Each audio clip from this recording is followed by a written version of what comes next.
cue. Rock and roll.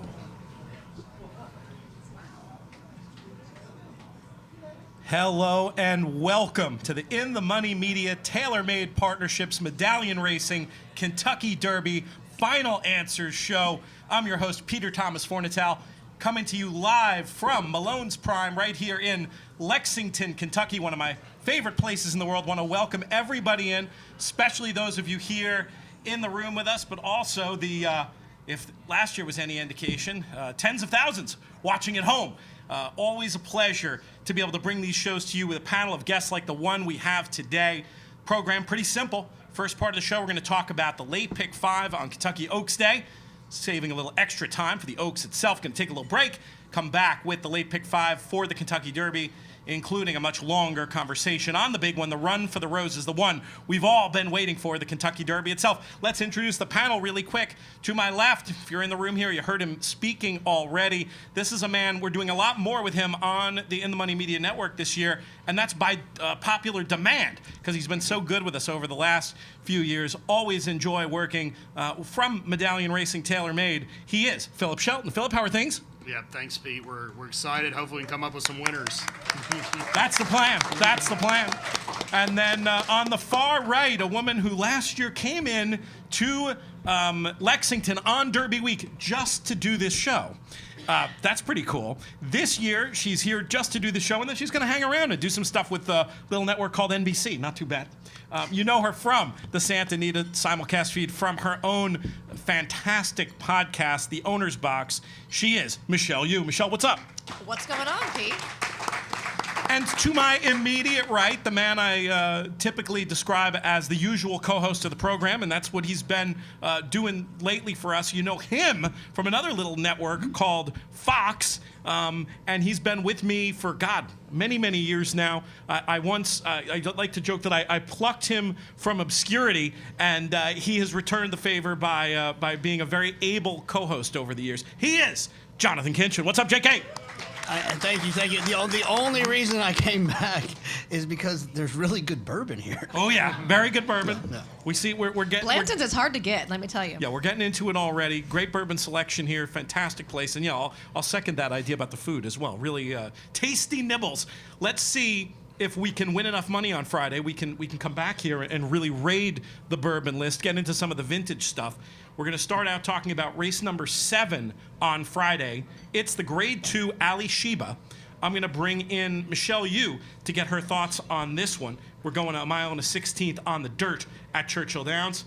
Michelle, there's a big favorite here in Olympiad. Are you with or against? Yeah, you might as well call me JK. I'm just going to go with the favorite here. I like Olympiad. He's looking for his 4th straight victory. I like his running style. I like the way he's been just really improving in my eyes. You know, every once in a while you get one of these colts and they turn the page into age 4, age 5, and they get a little bit better, and that's when we get these nice older handicap horses. So I like Olympiad. They obviously had high aspirations from him from the get-go. He was a $700,000 purchase originally, but he's the horse for me in here. Although the other horse I like is the 6 Folsom, and his price at 8-1 is really good. So there is a way to make money if you still like Olympiad. Folsom just won the Oaklawn Mile last time out off of the layoff, and he's going to be stepping up here. He loves this distance, and he likes Churchill Downs. Plus, we are expected to have some rain. This horse has a win in the slop. So there's a lot of pluses from me. If you want a pricier horse, I would look to the 6. I'm glad you mentioned Folsom, because I was going to give you a really hard time after we brought you here at great expense, Michelle, and you just picked the favorite. I mean, I flew economy, and I had a 9-hour layover. I'm good. JK. I did not fly economy. But I want JK's agent. No, look, I mean, I think Olympiad is a very likely winner. But I will say that although Olympiad will be a lot of singles for a lot of people on the day, there's that all-stakes pick 5 as well. That kind of starts off over a couple of days. He's good, and he's gonna probably win, but he ain't 4 to 5 single, no one else good. And so I agree with Folsom. I think is a little bit of a saver type, maybe a B type. Happy Savers had big races in the past, and you kind of allow Todd to allow a horse to develop that's shown some talent. They can sometimes jump up and give you one of those big performances.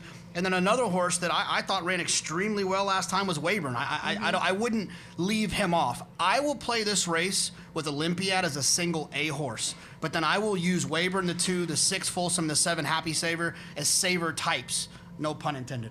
I have little to add. I think Olympiad is the most likely winner by far, at least wins this race, I think, 50 times out of 100. Folsom, interesting long shot. And then I'll second JK's idea about Happy Saver. I just feel like his preps, to me, look a little bit stronger than Max Player's preps for this. So I think he can probably reverse that form. Completely against Max Player. That horse has never won a race without a huge setup. He won't win on Saturday. Phillip, what do you think? Is it going to be a chorus for Olympiad? Yeah, I basically probably had the same opinion everybody else did. I think Olympiad's good. I don't think he's great. I think, to me, the biggest question is just the way the pace is going to play out. It looks like there's very little early speed. To me, I wanted to come in and pick Folsom. He's 1 for 1 at Churchill. I think the Oaklawn, the mile last time, I think that was a pretty good field, and I think it was arguably better than what Olympiad had been facing at Fairgrounds. But he's just going to be coming from pretty far out in a race that doesn't look like it has much speed at all. So really, for me, I thought Olympiad, and I also wanted to get into Weyburn. I think Weyburn ran really good last time, and I think the biggest question for him is, does he really want to go 2 turns? His best races have been at 1 turn, but he does have the race at Monmouth where he just got beat a neck by Mandaloon. So to me, I'm going to focus on those 2. I think stretching out to 2 turns again, he's going to be a little closer to the pace. But, I try to play Weyburn for a slight upset. Let's move on to race number 8. We've got 3-year-old fillies in the Grade 2 Edgewood, mile and a 16th on the turf. Phillip Shelton, we'll keep it with you. Yeah, so I think going back, I think this is another race that really looks like it doesn't have much speed. And I think that kind of let me land on the 2, My Filly Twirl. I think she's run her last 3 races, right on the pace or sitting in second. I don't think it was the best field last time out in the Sanibel Island, but I think she got good speed. I actually think Le Peru is like one of the better speed riders. The horse has to take you to the lead because he's never putting you on the lead. But if that happens, he feels like he's very good at just getting him to relax early. And I just thought, Chad at 7-2 with the 3, coming off of a big layoff. You've got the 5, I think ran well last time, but was just second best behind a much better horse. Kinchen? Yeah, that's right. If we go far enough back, it's Kinchen. And then, I thought the 8, I don't know how the 8 is going to be 3-1. I think that horse is going to sit a perfect trip. But to me, I just wanted to get a little bit of a price. If I just stretch out beyond that, I think you could play the 8 and the 5. They look like they're going to be the 2 closest to what feels like a pretty slow-paced race. So maybe a slight upset here for me with the 2.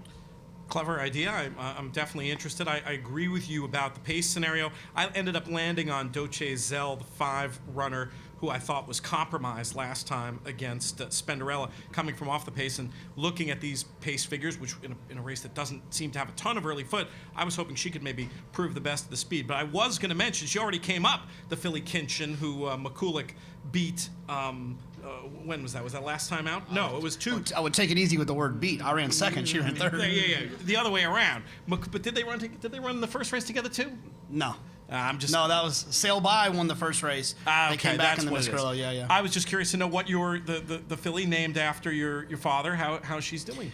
I haven't heard. I texted Chad and Bob Edwards actually yesterday, and it's still blue. No, responded to me. So I don't know. I mean, I'm sure she's fine. I'm sure she's at the farm growing up a little bit. So we'll be excited to see her back. Do you know that horse is named after Chad Brown's first employee? Which one? McCulloch. Oh no, I didn't know that. There you go. Well, it was like his accountant, right? Something. I think it was I think it was. Jonathan, who wins the Edgewood? I don't have a strong opinion here. I will say this, that I think especially on Friday, I would take into consideration that the ground's going to probably have some give. And with these younger horses, you don't always get the form to know who's going to run well on ground not listed as firm. But every turf race this entire weekend, I'm going to peek at who's run well on not firm ground, and I'm going to upgrade those horses. When they're younger horses, one of the things you can do is you can dig a little bit deeper to some of the siblings to try to find a sibling that maybe had run well on soft ground, or just find a very turfy family. They'll typically handle it as well. I'm going to spread. I'm going to use. I don't really love either one of Chad's horses, and I think that when you're dealing with a race like this, a race where I bet a lot of money a couple years ago on Newspaper of Record, and Concrete Rose ended up winning. When you have a race like this, where it's a 3-year-old filly turf race, they're going to bet Chad like Chad can't lose. And I'm a strong believer in a lot of situations that Chad can't lose. There's actually a big 20-horse race where I feel like Chad can't lose. But in this situation, I think Chad can lose. I'm going to spread. I'm going to use the 3. I'm going to use Tom Amos, the 4. I'm going to use the 7 with Safi Joseph. I'm going to try to spread around in here. If you're going to hold my feet to the fire, I was going to do that, actually. So yeah, I'll pick the 7 Beechnut Trophy. It's a horse that's closing into a slow pace. One of my favorite angles in turf racing, closing into slow paces. So that'll be my top choice. But I'm going to spread in here and hope that they're going to bet. These 2 Chad horses are going to bet. Like they can't lose, and they can lose. Michelle, what do you think about the Edgewood? Well, there are 3 Chad Brown horses that are in there that I do think are I was only talking about the 2 interesting, that actually can win. I don't like Spicer. Really? I like Spicer a little bit. Okay, so looking at it and the way like JK was talking, I wanted to try to find someone that had experience on less than firm ground.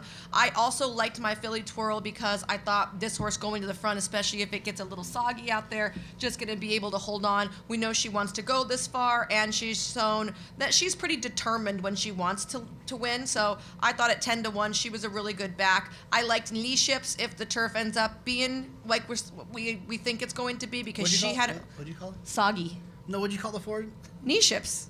What is it? Knees and hips. Knees and hips. I would have done the exact same thing. Knee shifts. You just saved That's me such a weird name. You saved me a host fail there. All right, Thank you. knees and hips, apparently. Knees and hips. Yeah, the owner's an orthopedic surgeon, so that's I right. want so smart. I need a little side check for the NBC for that. Right? Okay, so the knees and hips for Tom Amos. I thought the race off the bench on good ground was okay. My biggest drawback with some of these fillies that have run successfully on less than firm ground is they all come from behind, and I just think they're at a deficit in this instance. But worthy of a look, as is the 10 Dreamlith. Robertino hasn't run this filly on turf before, but she does have a full sister who's a 2-time turf winner. When you look at the pedigree, and if this was a first-time starter, and they said, I'm going to run a route in the grass, and it's a Medaglia d'Oro out of a street cry mare, you're going to say, no problem with her routing and no problem with her on the turf. So I think that it's interesting that he brings her over into this. We know she's got some back class to lean on. She won the Grade 2 Goldenrod at Churchill last year. Her 2 races this year were kind of crappy, but at least he's doing something different. He's changing something and trying something new.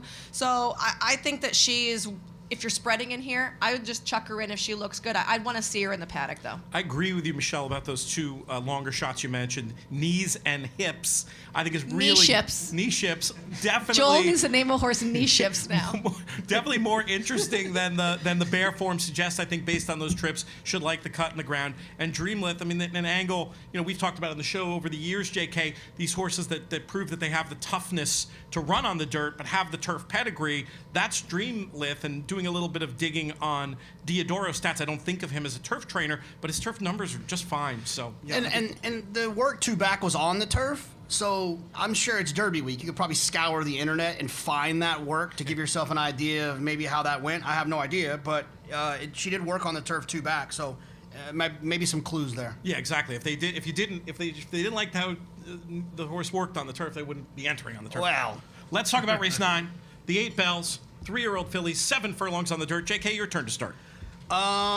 This is a race where I'm really interested in the California Invader. When it comes to, we said this a lot, especially on our shows, is when it comes to dirt racing, when a California horse comes out east, I upgrade. I'm a little bit more interested. When a East Coast turf horse goes out west, it's an automatic single for me, or if there's a couple of them, you just use those 2. I just feel like there's an edge. I like the 9 Awake at Midnight. This is a horse, especially in these races. You talk about the 8 bells. You talk about the Pat Day Mile on Saturday. So often when you find horses that have been trying to do something that they don't need to be doing. And I understand that, because everyone wants to have a horse that's running in the Oaks or in the Derby. And so you try to fit a help me out, Pete, a square peg In a into round hole? Nailed it. Pete helps me. He's a New York Times bestselling author, if he didn't tell you that. So you get an opportunity sometimes to find horses that are doing what they should have been doing. And to me, Awake at Midnight, if you look at her race in the Santa Ynez going 7 furlongs, she ran extremely well that day. She was beat that day. She got a fast speed figure. And I'm hoping that the cutback after the Ashland that didn't work out for her kind of wakes her up a little bit, helps her through. You obviously want to use, Brad's horse with the 8 with Matarea, I'm guessing. Yeah. Matarea, but and Pretty Birdie on the inside, towards the inside. I always root for those silks of Mary Lou Whitney. But and she ran extremely well last time in Oaklawn. But my top choice is going to be the 9, Awake at Midnight, and she's a little bit of a price as well. Same angle for me, different horse. The California form coming this way. I thought Ain't Easy was a little bit interesting in this spot. I felt like didn't have the easiest of trips last time, and people are going to accuse me, knowing my love of rock and roll, that this is just a Ringo Starr hunch play. But I do think Ain't Easy for me is going to be right up in the mix. Top selection though, I think Matarea just makes too much sense.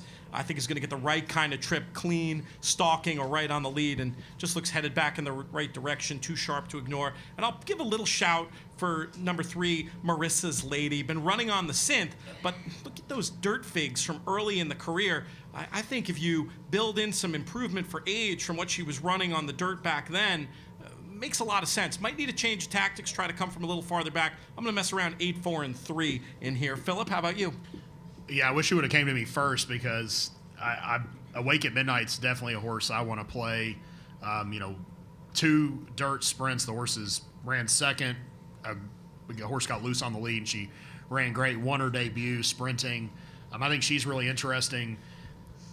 I kind of want to just get to her and Matarea and just move on. And I think Matarea is the most likely winner in my mind. I wanted to play Marissa's Lady because I think she's going to float up. She's 7-2 morning line. I think she'll be higher than that. I think she could be 5-1 plus. And she's basically 5 of 6 lifetime. Her only loss came at a mile. So just keeping her at 7 furlongs. I just think there's probably a little too much speed in here. I think the horse directly to her inside is very fast. Matarea is not going to let him do too much. But, in my mind, I think Pratt is riding as good as anybody in the country right now. And I just think he's probably going to put this horse in the right spot. But I think Awake at Midnight's going to be a little bit further off the pace, I think. And if the pace fell apart, I could see her running late to pick up some pieces.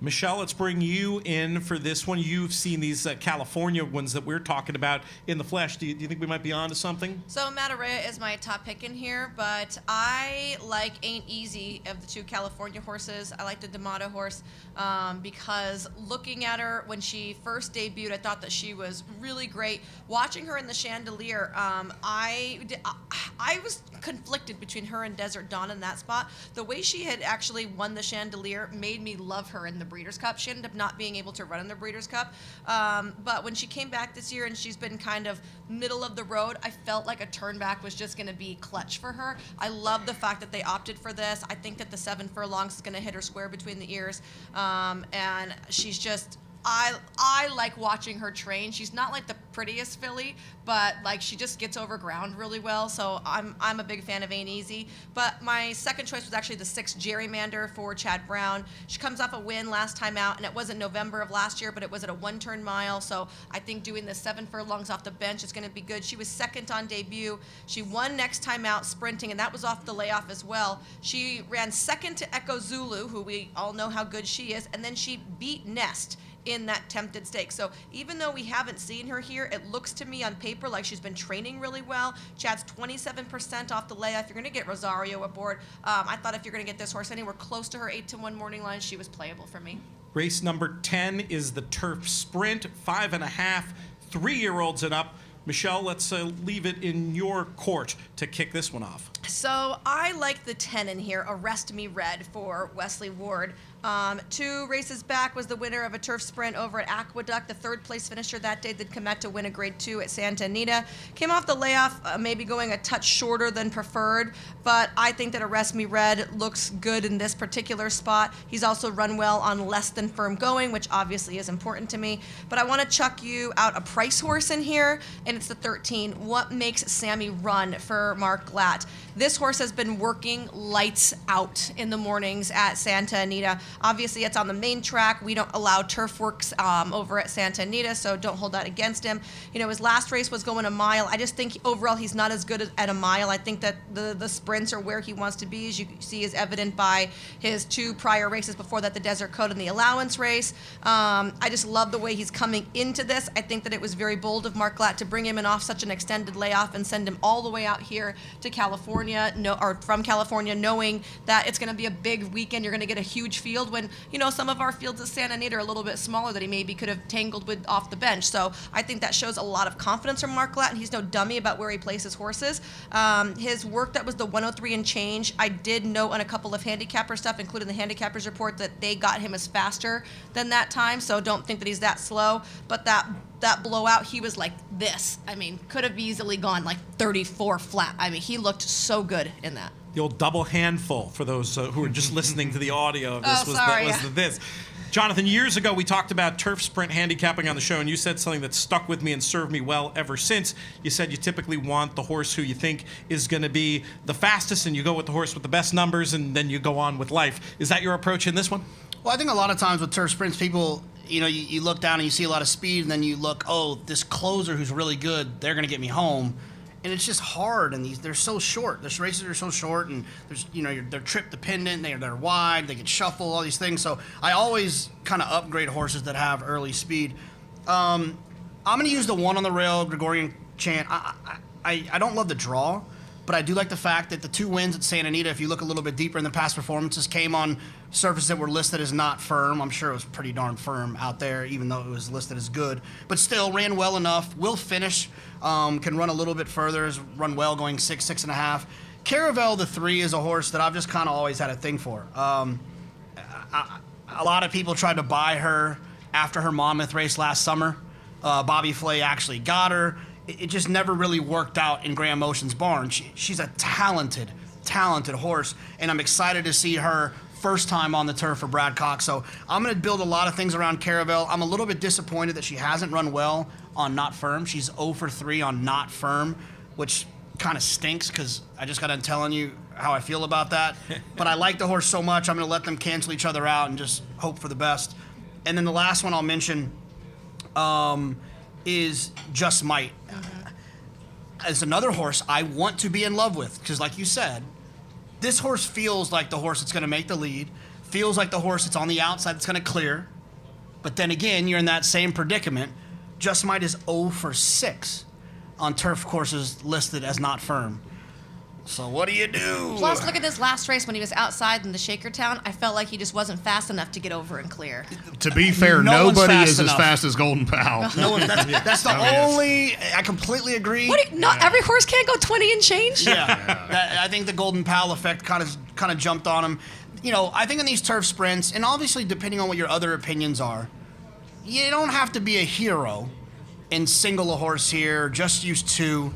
I'm going to be a little bit more spready in this spot, but those are some of the ones I'm going to use just because I'm a little bit nervous about the ground, and my top 2 choices just don't act well on it in the past. You and I are so similar, I'll just jump in, and I'm actually moving my picks around as we're talking because there are those concerns about Caravel and Just Might. I respect them both so much, they'll be on some tickets, but I'm going to put the number 8 Gear Jockey on top. I thought ran really well with trouble against the outstanding Golden Pal the last time, and I think you go through some of those back races, some of them are good enough to win this handily if he can work out the right journey. 8-3-11 for me. Phillip, who is it for you?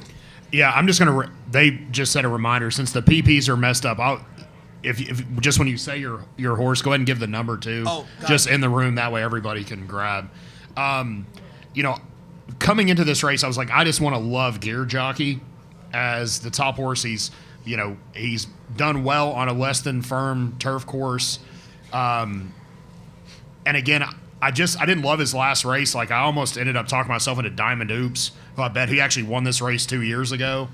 But I just want to give him a pass and say, hey, Golden Pal just spread eagled that field and just busted him, and the race was completely flawed from the very beginning because they ran against arguably the best turf sprinter in the world.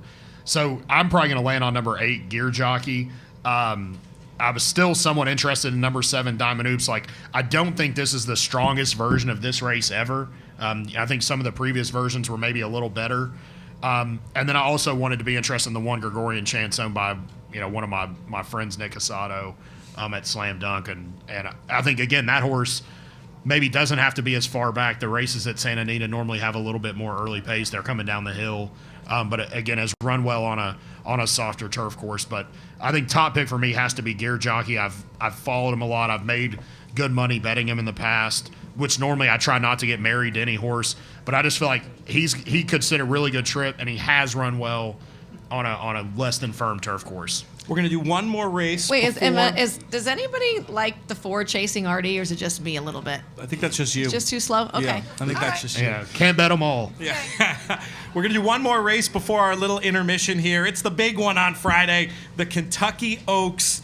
Phillip, I mentioned you have been pressed into service more this year by popular demand, and I've had more than one person say, Phillip's so good, especially with the fillies. Which of these 3-year-old fillies is going to get the job done? Yeah, I wish I could say last year I was basically like Malathite is I'm cutting in line, as JK would say, to bet, because I got to see her all week at Churchill, and I just loved her, and I felt like she just couldn't lose. To me, I think this year's version is very strong, and I think it's very wide open. I think the rain obviously is a little bit of a question. Now, you could say, hey, Nest won at Keeneland on a wet, fast track. That's going to be a lot different than a really sloppy track, I think, and she was obviously very impressive. The horses that I'm interested in, I'm pretty interested in Nostalgic and Vinci Valentine. I think that wasn't the strongest form, but Nest is the favorite. If we get to Vinci Valentine, who's number 8, she ran second, got beat a neck to her in the Demoiselle, and was a little bit wider the whole way. I think didn't have a great trip. They brought her back first start of the year. She won by 7 lengths, just easy. Last time out, she got on the lead, which was just kind of by default, and she just wandered around. Like, I think in this race, she's going to get a completely different trip. She's proven that when she can sit off horses and she kind of has a target to go chase, that she's really good. And I like that she's run a 92 buyer. So, in this field, like Nest, who's going to be the favorite, her best buyer is a 92. So even though Nest was super impressive, won by 8 1/4, this filly, ran second, got beat a neck buyer as a 2-year-old, and then they've actually run, both their best buyers as a 3-year-olds a 92. So what I would say is I'm be spreading in here, but I want to try to play some prices, because I do think there's a scenario where the pace could end up being really fast, which kind of made me default to Nostalgic. I think, again, if you look at the Demoiselle, that was a race that had an incredibly slow pace. It was very good. Nest, Vinci Valentine, Magic Circle is a multiple stakes winner, and she ran 4th. They tried her on the grass. It didn't work. They brought her back, and all she's done is win an allowance and win a mile and an 8th grade 3. So, I'm going to play the logicals, but I want to have a shot at those two if something crazy happens. Jonathan, I know this is a race near and dear to your heart. Who is going to win it? I think Ness is the most likely winner. It is a fun race. There's 2 horses I'm kind of against, and I'll start there. I think Echo Zulu is a freaky animal, but I don't know. I don't really need her at a mile and an 8th when someone's going to be, Yagiri's going to probably be super aggressive, and Echo's going to not make the lead. She's going farther than she's ever gone before. A lot of her races, if you look at pace figures, and I'll quote Paul Matisse. Paul didn't say this about Echo Zulu, but if you look at her line, she kind of downlines a little bit. She doesn't look like a horse that wants to go further. Maybe she will, because she's effortless when she makes the lead. But my whole approach to this race is trying to beat Echo Zulu, just because they're going to bet her a little bit as well. Kathleen O is one of those tricky horses who works well, doesn't work well, runs well. I think she can win. Ultimately, my top choice will be Nest, but I'm going to give you a story about how I like the 3 Hidden Connection. here's the thing. that was 1 to 5 for the show. Was JK gonna? We hope for Jake she runs big, but that was the surest bet of the whole night. No, but I'm gonna use her underneath. I think a lot of things have to go right for her to win. I'd say take that back. A ton of things have to go right for her to win. But I actually told Jake this. I said better horses than Nest and Echo Zulu have lost to Kentucky Oaks, and worse horses than Hidden Connection have won it.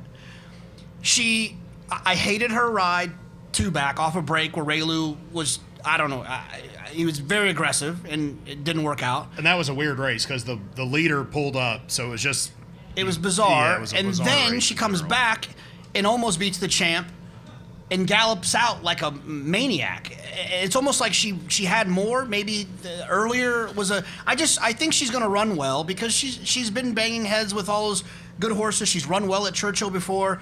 Like I said, Nest, most likely winner. Echo Zulu can absolutely win. Kathleen O, probably the next most likely winner. But I do think that at a 20 to 1 on the morning line, Hidden Connection does make a little bit of sense. What do you think she's actually going to go off of that? To me, that's a crazy morning line. Just given the fact she's going to get forgotten. Jonathan, you said you were against 2 horses. I can presume from what you did not Secret Oath, say Secret Oath, Secret that Oath. Secret Oath was the other one. What's your I'll knock probably on save. her? I'll probably save with her just because she's visually been pretty impressive. But I thought her they're going to make the excuse about the trip last time, and she did have a weird trip, and it was a bad ride. But from a number standpoint, she's just not quite there yet. And I hate overly aggressive campaigns. Like, it was just a lot for her, and it's been a lot, and they just keep showing up and trying, and she's drawn the inside. She's gonna have to work out a perfect trip from the inside. She doesn't have a lot of tactical speed. She's gonna take back, circle around, and then have to beat 1, 2, 3, 4, maybe 5 horses that are better than anything she's ever run against, and that's including tall task. Uh-huh. Cyberknife. Yeah, it's a very tall task.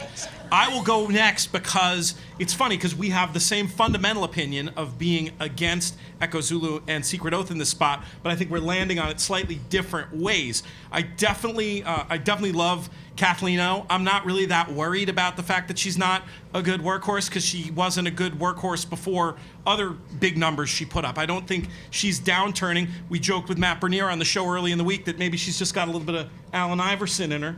Doesn't really like the practice. But, when it's a game, Kathleen O shows up. So I'm interested in her. I'm also a little bit interested in a horse that I haven't heard too much about this week, Desert Dawn. I think is an interesting long shot, improving, not too far off the best of these. And I think she might just end up getting a really good trip, being positioned no worse than mid-pack. And she's got enough finish to maybe get a jump on some of these deeper closers. So those are the 2 I'm going to key around. And I'm going to mix them in with, I think Hidden Connection is a really interesting long shot. JK, I think, made the key point. When they gallop out like that after a tough race, it just suggests to me that there's more under the hood. It sounded like she wasn't necessarily as fit as could be back for that first race, 3rd off the layoff. I think we're going to see more from her. I'm going to mess around, and I respect Nest as well. So it's going to be, 4, 9, 10 with 2, 3, 4, 9, 10, and flip it the other way as well for me in this year's Kentucky Oaks. Michelle, what do you think? I like Echo Zulu. All Good. you guys are Let's- hating on her right now. She, really, I was so impressed with her last year. I know JK thinks she doesn't want to go further, but every race she's winning by more. So to me, I feel like she has so much natural speed that she gets out there. And a lot of times when it's sprinty, anyone can sprint 5 furlongs sometimes, right? But as it gets further and further, it's very hard to carry that speed. And I feel like Echo Zulu has been capable of that. Her race in the Fairground Oaks, I thought, was really good. Not only did it show that she still has her talent, but I thought that it showed she turned a page. I think that she has a lot of tenacity, and that's something I don't see from some of the other horses like Kathleen O. And it's not because she just isn't good, it's because she hasn't been challenged the way that Echo Zulu was by Hidden. I mean, you watch that race, right? She's out there off the layoff. Her ears are literally up like this if you watch the race. I mean, it looks like she's out for a jog. And coming down the lane, she was blatantly tired. Hidden Connection is charging at her, still couldn't get to her despite the fact that Echo Zulu was like, whoa, I did not work out for this part of the race. I think she's going to be so much fitter with that race under her belt. I think it's pretty ambitious of Steve to come into this race with only 1 race as a foundation for this year. I'm glad she had lots of racing as a 2-year-old. to be quite frank, when we got around to the middle of January, beginning of February, and she hadn't had to work, I'm like, she's not even going to make the Oaks. So I'm shocked to see her here, and I'm pleased to see her here. But I love a horse with tenacity, and to me, she's shown time and time again she's got talent, she's got tenacity to back it up. If this track is wet, I feel like Churchill plays extremely well to front runners, especially if they're near the rail when the track is off. I can see her going right to the lead, putting those ears up, and just trolling on down, and no one's going to be able to slug through the mud to catch her. So I like Echo Zulu. I also like Secret Oath. I did think that she didn't get the greatest trip in there, but also she was facing different animals. She was facing a bunch of boys. She gets back to her own sex, which she has manhandled, and I love the way she does it. If you want to be impressed by a horse that's an athlete, you go back and watch her Honeybee, where she is literally going. She stops down to like a jog almost. She turns this way, and then she gets immediately back into stride. Most horses can't do that. You see a horse check, they go out the back, and everyone's like, oh, she got stopped. This horse stops, comes back around, moves again. She goes this way. She's literally an equine Corvette. I'm so impressed with her athletic ability. And, so what if she wasn't good enough to win the Arkansas Derby? There's no boys in this race. I think that she's more than good enough to beat the girls. I agree, I don't like her draw in here, but I don't think Saez has to drop back and go wide. I think he can like Burrell up the inside if he has the balls to, because frankly, she can do it. So I just want to add a couple things about Echo Zulu. This is a weird thing to say after that you apologize for not liking her. I'm sorry. No, but the thing is, like, this is a game of inches, right? And you have to make decisions. And I think a lot of times horse players get caught in this position where you just want to be right, so you start throwing in horses because you just can't stomach getting beat by a horse you know is talented. I'm going to tell you how I feel about Echo Zulu. If she handles a mile and an eighth, she'll win by 6. She's a freaky animal. I just have to make a decision. And the decision I'm going to make is that she's not going to handle the mile and an eighth. And when she gallops and she wins by 6, I'll grab another Lily on the way to the bus, and I'll just take it like a champ. Is this your way of backing out of the head-to-head bet we were just going to get done? No. I'll make the head-to-head bet. I'm just saying. So what do you want? So if we know what Michelle wants, I don't want to play with JK. He never pays up when he loses. That's you not see true. all these gray hairs? That's not true. I saw the picture. The gray hairs are certainly bets with JK I've won that he hasn't paid up for. They're talking about these guys. I saw the picture from Saratoga, from Salivo in Saratoga. Oh, He yeah. did pay up. Yeah, the one He that did. we ate It took him champagne, a while. yes. It took him a while. A year and a but half. He did. But he did. We can pay pull up. the numbers if we have to. But what do you want if you win, Jonathan? Is this just head to head? Yeah, head-to-head, Echo Zulu against whoever you pick. You have to wear a shirt on the Santa Anita simulcast. We're going to talk about Will the you shirt actually later. give it to me, or have to buy it myself? We're gonna buy that? Yeah. You should have texted me. We're talking about the shirt later. Don't mess up my bit for that. I'm sorry. Yeah. So, okay, we are going to take 5 minutes. We're going to be back with the pick 5 on Kentucky Derby Day. Phillip, you explain. Yeah, so just if you need to get a refresher, Molly's going to come up. She's going to go ahead and we're going to draw a couple names.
Hello and welcome back to the In the Money Media Final Answer Show. It is time to talk Kentucky Derby.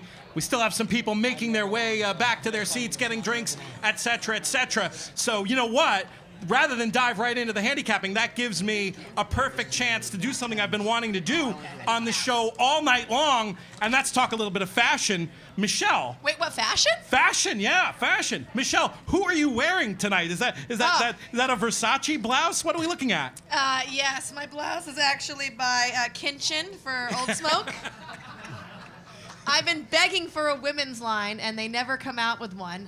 So I just have to keep wearing these mediums. This is the size JK wears also. It looks very good on you. Now, speaking of fashion, okay, Phillip here, he's wearing the company colors. This show, of course, brought to you by TaylorMade Partnership by... And Phillip, if you have some of that for me, I'd be happy to wear that too. There you go, Medallion Racing. So he's representing the company, so he's off the hook for the golf shirt. I dress for the occasion. I take the stuff seriously. The man to my right, though, okay, the shirt's cool. That's on brand. But what's? Stand up for a second. Stand up for a second. Are you wearing underwear? No, it's just shorts. He's wearing shorts. The man is wearing our biggest event of the year by far, and the man turns up in shorts. People, this is what I have to deal with. I just want to give you a TV secret, though. If you watch, TVG and all those, a lot of those guys have on suits and they are wearing shorts. If you're watching JK on Fox, he's actually wearing a shirt and undies. Many times. I'm relieved when you said they were wearing shorts. I thought that was going in a different direction. No, they're wearing shorts, and JK wears undies. I've seen him when he has to go out for a potty break, his little tidy whities. Yeah, there's a lot to unpack here. First of all, unless you're in JK's undies. First of all, so there's a couple of TV tricks. One, I don't wear pants at home because you can't tell. The TV's from here. I also put my drink behind the camera so you can't ever see it.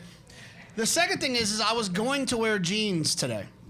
I was going to wear black jeans. Much fancier than black shorts. But I've been a little bit spoiled with my wonderful fiance who's here now, Jonathon Kinchen. She packs all the stuff now, and I won't say that it's her fault that I don't have any black jeans.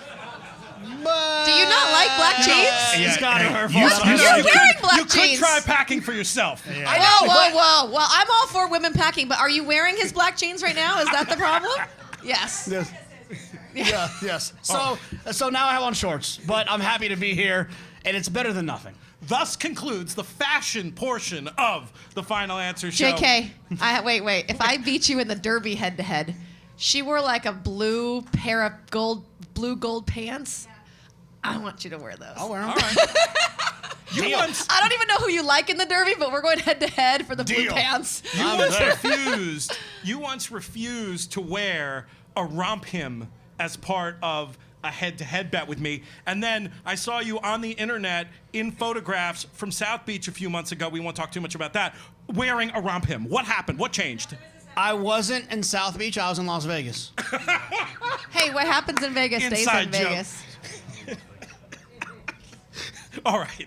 Thus now really concludes the fashion portion of the evening. We are going to dive into this Pick 5 on Kentucky Derby Day. It starts in race number 8. 2:48 is the scheduled post time for the Grade 1 Derby City Distaff. Fillies and mares 4 and up, going 6-7 furlongs. Excuse me, on the dirt. My mouth words failing me at a key time here. Just real quick, a little information. Our friend Marshall Graham is part owner in the One Lady Rocket. She's not going to run. Okay, so you can take out the one. We have an early scratch there. You know what? I was going to throw it to Phillip, but maybe he didn't know about that scratch. So instead, Jonathon, since you're aware of the scratch, we're going to start with you while everybody else scrambles and takes another look at this pace. Without is there a reason we started this late rocket. Instead of going all at least in race 7? Pick 5, baby. Yeah, we're just for time Okay. constraints. Jack Christopher is going to win the race before, so we can move on. Look, usually when I'm in Kentucky, I try to beat Wesley Ward just because he's overbet. In Saratoga, Chad Brown's overbet. people will say that they win a lot, so maybe it's not overbet. I just think there's value looking elsewhere. But I thought Kamari ran well last time. She went very fast early in that 7 furlong race in the Madison, a grade 1 over at Keeneland. We're in Lexington, so at Keeneland. I don't have to say it like that. Around the corner. I think she's going to run well here, and I like her. She's a talented racehorse. So I'll use her primarily. But obligatory needs to be included. She's run well at Churchill, and then Belle's the one. Just one of those horses you kind of want to bend the knee to. Just a cool racehorse who shows up. She's run 23 times. She's won 11 times. And a lot of people in this room, I know that you guys and gals want to participate in racing, and you own some horses. I would sign right now for a horse that would run 23 times and win 11 of them. Mm-hmm. And so I just want to give her a shout out. She's a really, really cool horse, and she loves it at Churchill as well. Your bend the knee reference forces me to ask Jonathan, which kingdom of Westeros do you most identify with? Oh, I'm straight Winterfell, you know what I'm saying? Phillip, your thoughts on this one? Yeah, I think that's a huge scratch because I basically wanted to come in here and I was maybe going to single obligatory. I just think, first start as a 4-year-old, she did it as easy as you could want. She's won at Church. She's 2 for 2 at Churchill. She won the 8 bells last year, but I think she needs pace to run at. And with Lady Rocket coming out, I think that's a pretty big scratch. I like Kamari also. I think getting reunited with Joel Rosario is probably a positive. I don't think she has to be on the lead. Like, I think last time, maybe, they just felt like they had to go, but she was right there on the pace. They flew like 44-2 at Keeneland is very fast. And I don't think she needed that kind of trip. But I think with the scratch of Lady Rocket, I think the 3 is like center aisle holds the keys to the race. She didn't break last time. She's a horse that's basically been on the lead or right there in her 3 previous starts, all of which were wins. And she just never ran a step after not breaking. But if she breaks well, I think she's going to get the lead. I think Kamari could just sit right off of her. And she would definitely be my top pick. Like I said, obligatory is a must-use. To me, she was going to be a single if Lady Rocket stayed in the race. I think Lady Rocket guaranteed a fast pace, but with her coming out, I think that's a pretty big scratch. I'll chime in quick because we're so similar. I do think Kamari now looks like an excellent candidate to prove the best of speed. I'll be putting her on top. I respect obligatory immensely. I will put Belle's the 1 second, though, just off the trip angle, moving, I thought, a little bit early into that fast pace last time. Now second time off the layoff. I think she can reverse the form with She's the One. Nice Bruce Springsteen hunch play there. And then, of course, obligatory, like we talked about, loves it around these parts, back in good form. Kamari, who is the forerunner. Do I have that right? Yes. Yeah, Kamari's the 4. So we'll go 4, 6, and 5. Michelle, your thoughts? I think you guys touched on the major ones, but I do want to throw in the California horse in there, the 7 Edgeway. She is coming off a lights-out performance in the Grade 3 Las Flores. She didn't beat any great horses per se, but everyone really thought highly of Private Mission for a long time. But you might have realized that she ran second in the Breeders' Cup Filly and Mare Sprint to eventual champion Cece, and she did beat Gamine in that particular outing. I thought she ran lights out in there. I think that she's really versatile. She's fast. She runs well at 7 furlongs. I like a horse that kind of runs great at 7, and maybe she's just a tick behind that, but I like the fact that she has speed. Again, if it's wet, I feel like she could utilize that to her advantage, and she's run decently enough at Churchill. She was second in the Dogwood back in 2020, so I like Edgeway in here for John Sadler. Race number 9 is the Grade 2 American Turf for these 3-year-old colts on the green going a mile and a 16th. JK, this is a race, I don't know about you, but from a few years back when we were playing some tickets together, I still have nightmares about a couple of the winners of this race. Is it going to be a nightmare or a dream scenario for us this time around? It's so funny that you said that because I had just shown my fiance the picture of Arklow. Yeah. At the house, and she asked what that was about, and I was like, oh, that was a losing. Stay humble. I lost $500,000 on that horse winning, and my friend, Elliot Honecker, who owned the horse, sent me the picture to troll me. It was this race. Good Samaritan? Yeah, he got beat. He beat Good Samaritan. I needed Good Samaritan. Thank you, Phillip, for that. I appreciate it. I didn't have $500,000, but that was. And then Murad. Murad got us in this race, too. You know I love Murad. Yeah. But Baffert won like one of his only graded stakes on the grass with De Jour last year. And I got beat in that race as well. So tell us your picks so we know who not to use. There's 2 horses I like in here a lot. The 6 Portfolio Company and the 7 Side Dog. Both of them have won on off-going. So less than firm grass. It's East Coast turf horses. They're both of them have shown a ton of talent. Obviously, Side Dog being undefeated was very impressive in all 3 races. Portfolio Company, it's Chad Brown, it's the grass. I told you earlier, I think you can beat Chad. I don't think you wanted to do that here. But I do need my friend Michelle Yu to help us out with the 5 because, like Pete mentioned, her podcast, Owner's Box, I have a feeling she can tell me something about this West Coast turf horse. You mean my top east. selection in here, Valnikov?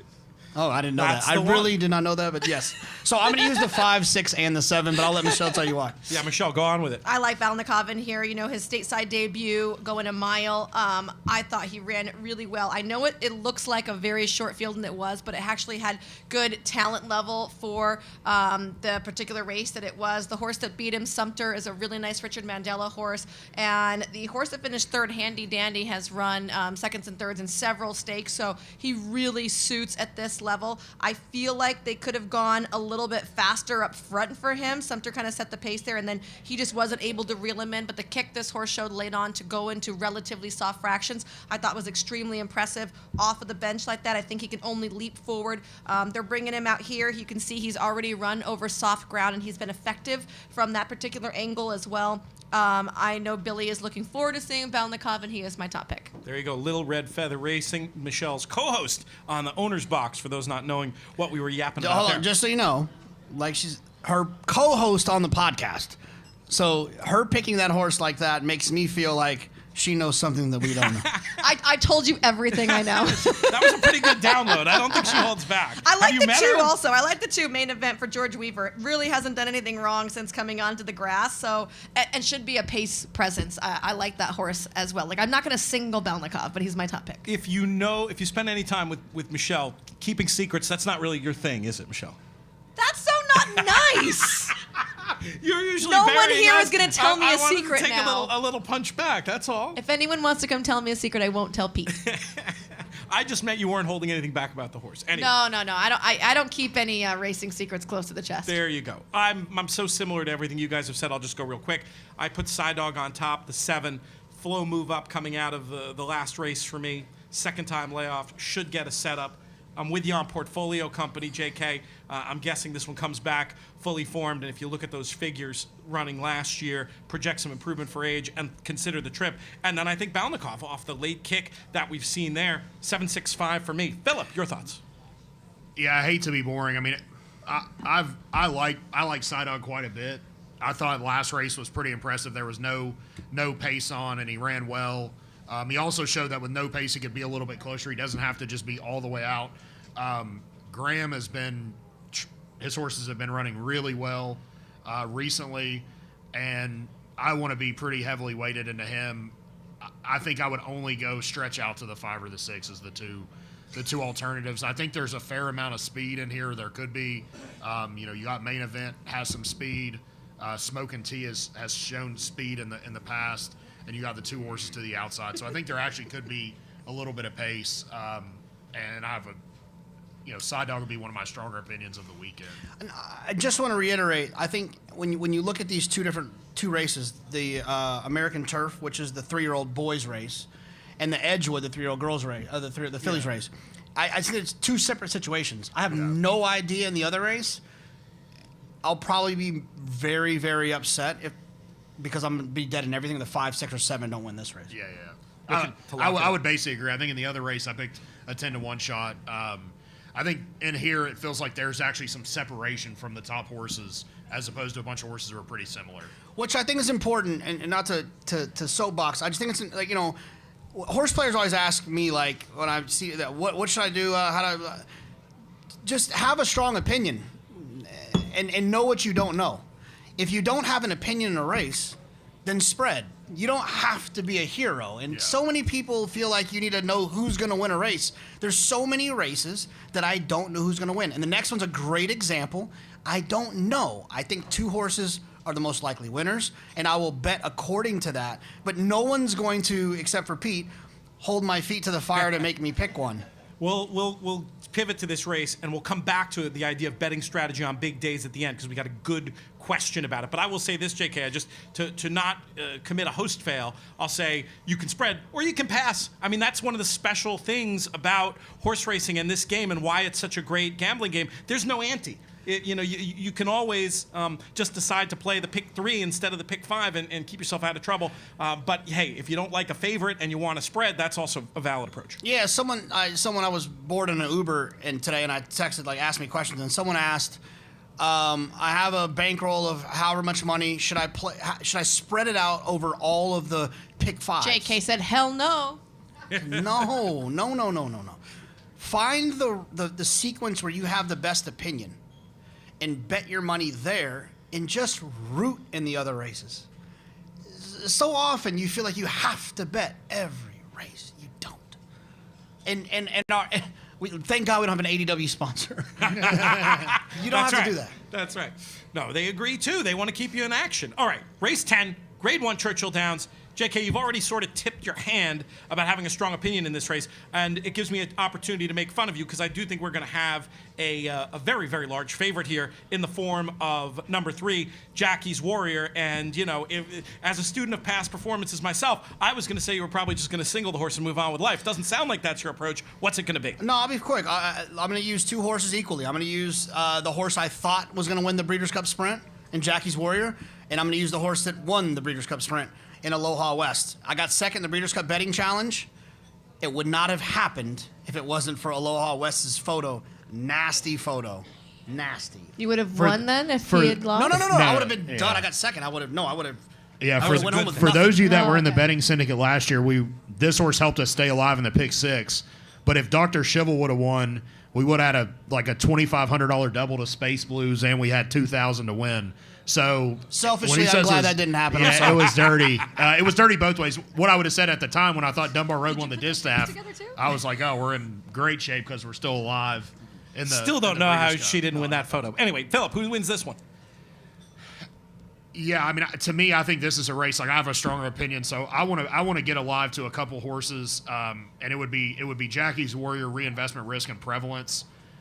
Prevalence, I'm just like a sucker for this horse. He looked like an absolute monster early in his career.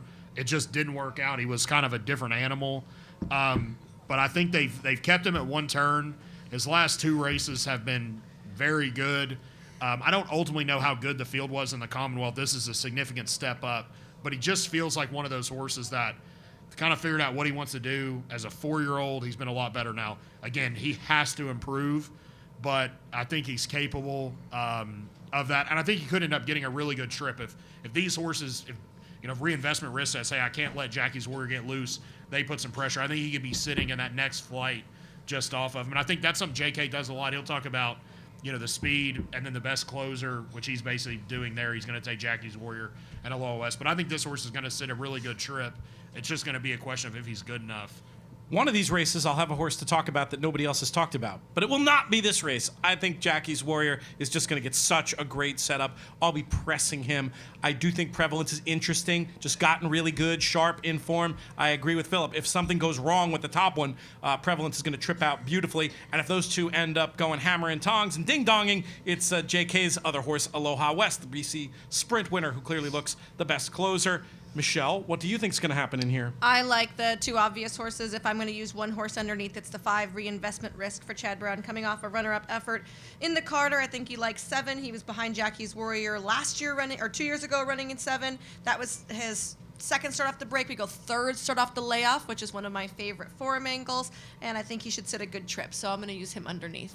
The penultimate race we're going to talk about on this show is the Grade 1 Turf Classic, going 1 mile and 1/8 on the turf. Michelle, we're going to keep it with you for your thoughts on this one. Oh, I'm going to have to be chalky in this. I like the Chad Brown runners in here. I like the 4, Tribhuvan. Is that right? Tribhuvan, I would have said, but it's close enough. What is it? I've heard Tribhuvan, but I Really? have no clue. All right, so the 4, the more outside of the 2 Chad Brown horses right there in the middle. I like him because he has speed. He was a complete dud in the Breeders' Cup Turf, but I'm okay with that. Prior to that, he ran a whole bunch of good races, strung together. He is getting the turn back in distance, which I think is actually going to suit him really well because I think he ran good races going the mile and a 16th, the mile and an 8th. Like this could just be a middle distance horse and not necessarily a marathoner, even though he did win the United Nations at the mile and 3/8. I think overall the little bit shorter distance suits him and his running style. So I'm going to use him as my top selection. I don't know if I have anybody that's really like a crazy horse in here. Looking at it, I thought it was between him and his stablemate Public Sector. If I was going to throw one long shot in, for me it would be the 7 Cavalry Charge for Dallas Stewart. He's coming off a 3rd place finish behind 2 Emmys last time out. He was a winner 2 back going the 9 furlongs. He's won on yielding ground before, so I like that about him. I just don't think he's quick enough to keep up on from the front, so he's going to have to sit behind. I feel like he's a little one-paced, so wherever he starts running is kind of where he finishes. He doesn't have that big closing kick at the end, so if I was going to use someone underneath at a price, it would be the 7. JK, are you team Chad Brown in here? And if so, which of the 3 do you prefer? It's a turf race is a great one. You kind of have to be team Chad. Let me say, I'm spreading in here, and I know I'm just being honest. This is the honest-to-God truth. I'm spreading in this race. I have had strong opinions in this race in the past. I loved Yoshida. Bricks and mortar, couldn't lose. And in fact, I've made lifelong friends because of Divisadero in this race. And one of them sitting over here. Jake was like, who do you like? I was like, Divisadero. Friends ever since. Most famous horse in podcast history. Actually, that was 2 of the most famous horses in podcast history between Divisadero and Yoshida, both of whom we talked about since their maiden wins. Like, Ivar can absolutely win. I like the inside draw. You know, in these turf races, I think if you're tactical, you can stay inside, save ground. It makes a difference when there's a bunch of really good animals. You got to use both Chads. Tribuven is a horse that I think is probably better going longer. But I said that before Michelle started talking, and now I'm feeling insecure about that opinion. I think that he is tactical. He'll find the front. He'll be aggressively ridden by Manny Franco, and it's possible he can win. I'm going to use the 5 and 6 as well, Mirror Mission. Look, I told you I'm spreading. I'm just telling you why, and you can make your own decisions. I'm going to use the 5 Mirror Mission as well, who I thought last 2 races were good at Keeneland and at Gulfstream. Has won on Not Firm before. Has tried it 4 times, won twice. And then the 8 I'm going to use as well, who I thought ran well for Chad. Closing into a slow pace. It's my favorite angle in turf racing with all the video we watch, all the workouts, all the speed figures. The one thing I think gets lost in turf racing is closing into a slow pace, because the final time will always be slow in a slowly run race. You're never going to have a fast time at the end. If you let Usain Bolt walk for 3 steps, he'll never run 9 flat. Can't happen. He can't make up that extra ground. Only so fast you can go. And so the final time is always going to be a little bit slower. The figure's going to be slower, but Usain Bolt could have done something special within that little time that he was given. And I think that happens in turf races a lot of times where the figure's slow, but what happened in the middle of the race is special. And I think Adamo, I think that horse is all right. So I'm spreading in this race. I just don't have a strong opinion, but I do have a strong opinion in a minute. We'll get there. That was a really great explanation. I'm going to use that on air. Yeah, steal it. Yeah, absolutely. You better be on the bottom. I'm like, a wise guy Courtesy told me once. of JK, it better be on the bottom. The Usain Bolt analogy comes courtesy of In the Money Media. Number 1, Ivar for me. I just think looks like the fastest horse with the best form, well drawn, and I think the race is going to be run to suit. I like Ivar quite a bit in here, and I agree with the Adamo idea. I thought ran really well last time under impossible circumstances. Should be tighter, second time in North America, and is a giant flow move up, as JK so eloquently described. I'll use the 6, Cheryl Spite, as well. This is a horse I've always liked, should be positioned in front of the top 2 I'm using. Maybe it's one of these things where last time was the time you wanted Cheryl Spite, but I still think this horse is interesting on figures and form. Phillip, how do you see it? All box, apparently, the way we're talking. Yeah, I just hope I can get anywhere close to 9-2 on the 8 at Amo. I just thought the way that race played out, it was a slow pace. The horse has relatively good European form, has run, well enough on a soft turf course, and I just thought it was like one of those races where Jose Ortiz is a great rider, but it's like this horse has no shot. And then he just kept coming and coming and coming. You're like, it's unbelievable. He's going to get there, and then he ended up not getting there. But to me, if this horse is anywhere I'm just worried he could go off maybe favored, just the Chad steam and the Pratt steam. So, I'd be focused on the 5 mirror mission underneath. I think the 5 and the 6, if you look at kind of the profile of horses that win this race, they feel just like the progressive horses that are getting good, running their best races. I think those horses historically run well in this race. And so to me, I would be interested in those 2 underneath, but I'd be focusing most of my betting on the 8, assuming that he just doesn't take a ton of steam and get back down to 5-2 or something, which I don't think is an impossible scenario. Okay, here it is, the part of the show that we've all been waiting for, and the part that will definitely bring in the most people on YouTube. So The Q&A? No, not the Q&A, Michelle. We'll get there, though. Everyone loves the Q&A, The Q&A right? is fun. We're going to get there. But just want to let folks know who are watching, who are looking for more information, whether it's on races other than the ones we're covering here, or just deeper and more information. You do have the opportunity to check out what we've got going on over at In the Money Plus, inthemoneypodcast.com/plus to check that out. We've also got a free newsletter, which is a great way to keep track of all the content we've got going, including Michelle's show, The Owner's Box.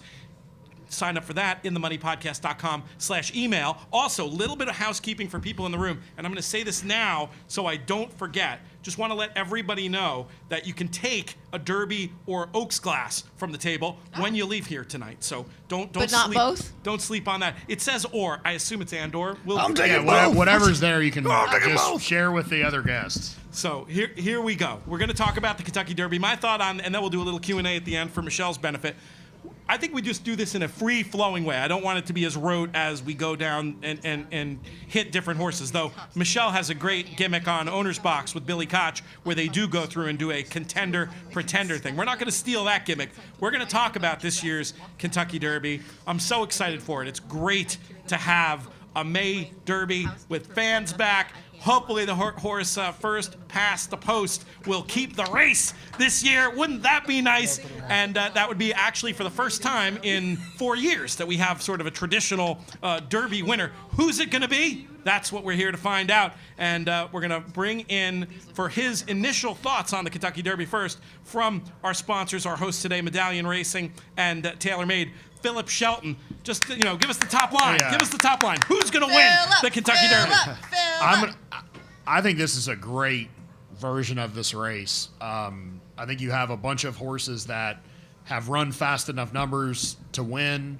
It looks like the pace is going to be pretty honest. Since they've gone to the point system, the early pace in a lot of these races has really been relatively slow. You've had, the last 2 Derby winners, Authentic and Medina Spirit, who was first past the post, both were gate to wire winners. Max Security, too. Speaking of first pass, so 3 in a row. So 3 in a row.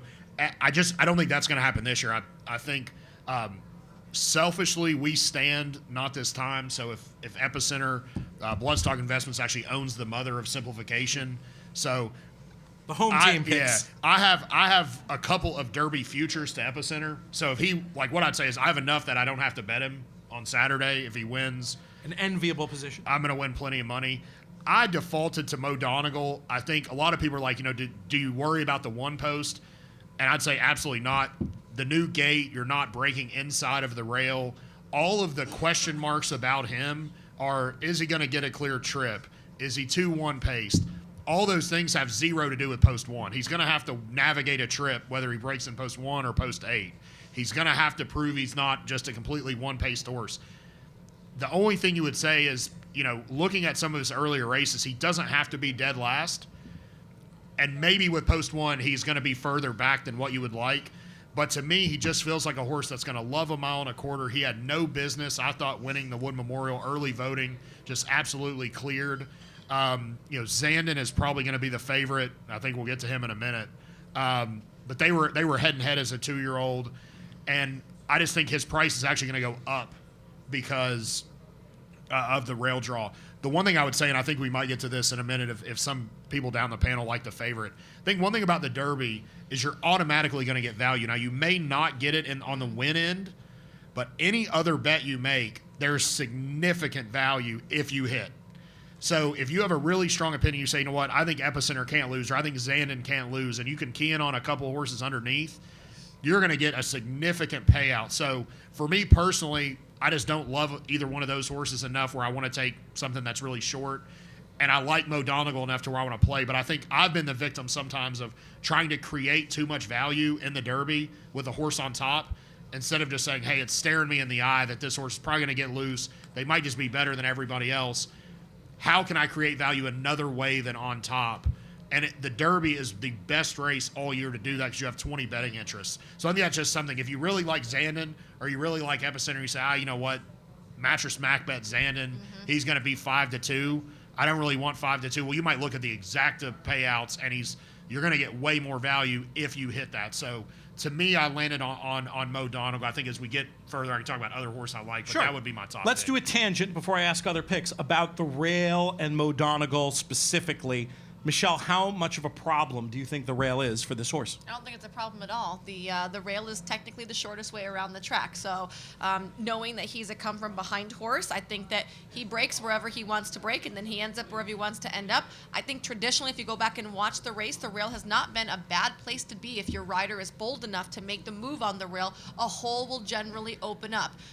So I think that if Irad Ortiz really plays that square, when they turn for home, if he's within striking range, he's going to have an ultra long stretch and he's going to have clear space to be able to come up. And we've seen that rail play extremely well. So I actually think of all the horses that could have drawn the rail, he probably has the best chance to win from that particular spot. I agree. The running style and Irad Ortiz, who professional horse player Sean Borman had pointed out in conversation, Irad rode the rail last year with this new configuration and starting gate. Might have picked up a couple things from there. I'm not too worried, and whatever difficulty it might cause him, I feel like you're going to get compensated in terms of your price. He's my top selection as well. I'll just say it. I'm on this horse in futures. I feel like that value's probably gone. I thought I was clever getting 14-1, thinking he could become a talking horse. Instead, he really wasn't talked about this week, and then drew the rail. He'll probably be 14-1 or higher on the day. But I still really like him. I'm sticking with him. Do you have a contrarian idea? Do you think the rail's a problem, or are we a chorus about that? No, I mean, I think 4 horses can win this race. I think Mo Donegal is one of them. You know, I get it. The rail is not what it used to be. Like, it's not as big of a problem as it was. But from a horse that's going to come from out of it, if you close your eyes and you look through the race, he's going to have to he's got to break away from there. He's got to hope that horses don't come over on him. Then when they pass Horses are going to come over on him. He's on the rail. Everyone wants to get to the rail. As much as you complain about being on the rail, the horses in 16, 17, 18, 19, and 20 want to get to the rail. I was awful at geometry. Awful. I barely went. I faked it. The lady, I cried one day, and the lady was like, oh, he's a nice kid. I'm going to pass him. But if you're on a rail and you're going this way and you have 19 horses to the outside, if they come over on him, Jonathan's gesticulating wildly if you're just listening to this. There's so no question it can become a cavalry charge, and it can be a problem. But isn't it more of a problem for a not that fast speed horse than it is for a true closer? Now, like Michelle, I thought the best gesticulating I was going to see today was Michelle doing the shadow puppets. I cheated in geometry. There's a very nice woman. She had red hair. She was very nice. I mean, if we're here and we both want to get back to the pad, I mean, we're not staying like this and winning, right? This conversation example would work better with graphics. My example was so much better than that one. But basically, so like I said, close your eyes. He breaks. I can't close my eyes and still see your hands. Okay, that's fine. Here's what I'll say. If Mo Donegal wins, which he absolutely could, the question that I think a lot of people can't answer right now, like fully and honestly, will be answered on Saturday, that Irad Ortiz is the best rider in the country. If he works out a trip on this horse from that position, and the horse is good enough, the horse will take him there. It's on Irad. If he can navigate from the inside and save ground on the first turn and then pop out and find his way out and then make that run that you guys have both mentioned, or everyone's mentioned, Irad will go down as the best rider of this situation that we're dealing with now. If he I can would work like out to that replace trip. him with Calvin Burrell for this race. Yeah. So my only thought is I don't think it matters where he drew. Like the one to me, I'm more in your idea It's that tough. you have 19 horses coming over. If you want to be 14th, you may not have the option to be 14th. You might be 18th because everybody else has dictated to you.